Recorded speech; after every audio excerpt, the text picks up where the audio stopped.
Hello, my name is Susan Buss. I am a fiber artist and a weaver. I also teach art to grades kindergarten through 8th grade in northern Wisconsin. I first learned how to weave in college, and our first project was to do something functional, structurally. We learned the basics of over-under, which is what weaving is consisting of. Weaving was one of the first computers ever created because it deals with numbers and math. It is one of the oldest traditional skills, and it started over 6,000 years ago. So one of the first things I learned how to do, and I really focused on, was the function of weaving. This is a more intricate design. It consists of diamonds.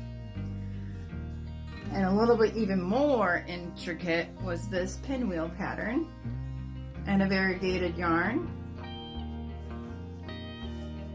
I love weaving rugs, and I use a traditional Swedish pattern called rupsmata or rep weave.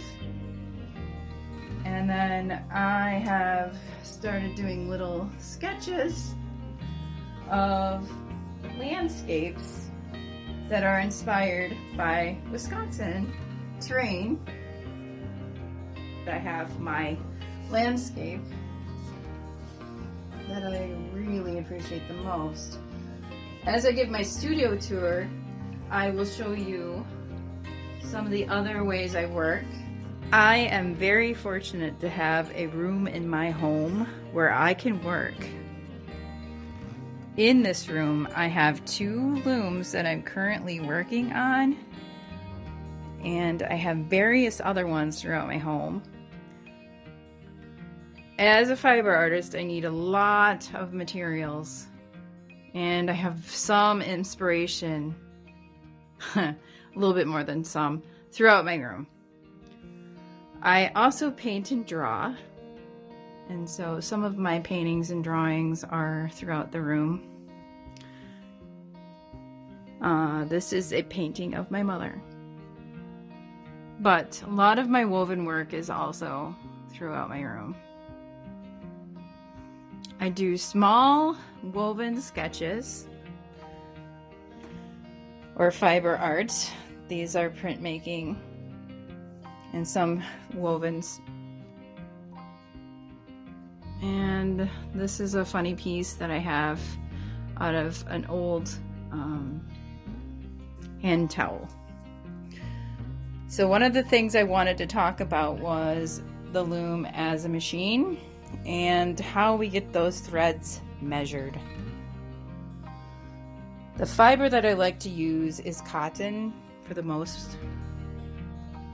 I do weave with wool, and I do appreciate natural fibers over synthetic, which means like acrylic or polyester. And so this is my space where I create work. As mentioned before, I like weaving landscapes, and my inspiration comes from the terrain of Wisconsin, the green grass and the fields, and the blue skies with the clouds.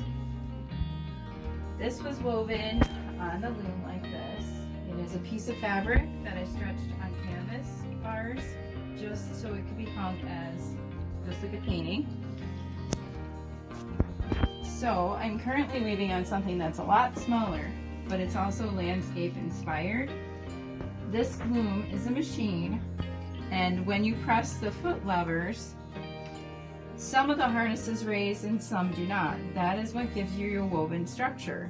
So when I push this pedal down, I have number 1, 3, 5, and 7 raised. And when I push this one down, I have 2, 4, 6, and 8 raised. That creates the pattern of over and under. So as I weave, I have some of my weft, which is what I weave with, going through my warp, which is what's going through the loom.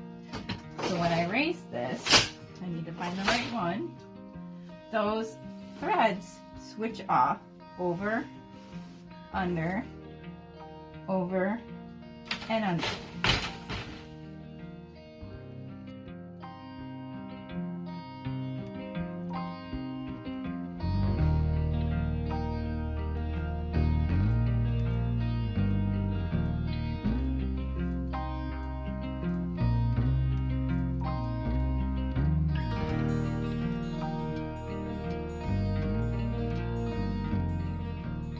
Thank you for joining me in my studio to share with you my space that I love creating in, the woven work that I create as a fiber artist, and the process of weaving. I hope you enjoyed learning about weaving. I've been teaching it for over 2 decades, and I really love sharing it with others.